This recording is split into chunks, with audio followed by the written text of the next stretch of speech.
Bread of life, John 6:36. I am the bread of life. Whoever comes to me shall not hunger, and whoever believes in me shall never thirst. Oh man, I love this. God provided manna in the wilderness, right, for his kids to sustain them for 40 years. And then he provided Jesus, who gives us eternal life through his broken body.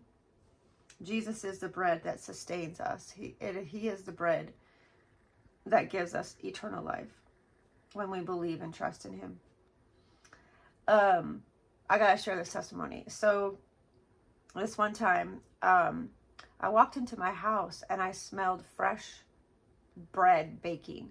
It was so strong. The smell of fresh baked bread was so strong. It was all throughout my house. And I thought, wow, who's making bread? I had been gone for several hours. I wasn't making bread. Nobody else was making bread. But in the spirit, I smelled bread baking. And it was very strong, very potent.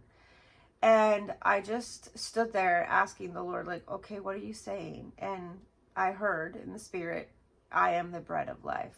Feast on me.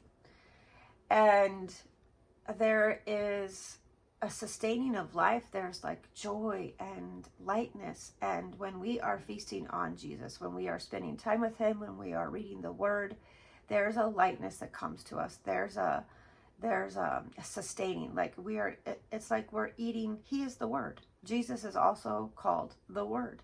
And when we feast on him, we receive substance. He is our substance. And I was reminded of that through smelling in the spirit. I thought that was just so cool.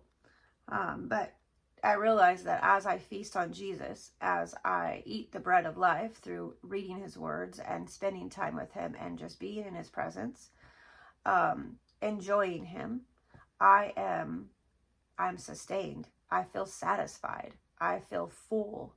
When I'm doing his will, I feel full. And there's also another verse where he talks about, he's with the woman at the well, Jesus, and he's doing the will of God, speaking to this woman. He declares that he is the Messiah to her. And the disciples come back because they were out on an errand to find food, right? And they come back and Jesus says, I have food that you do not know about. And they're thinking, where did you get food? But Jesus is talking about doing the will of the Father was food to him. And that I've experienced that myself. Like I have felt so full, even though I was fasting for many days.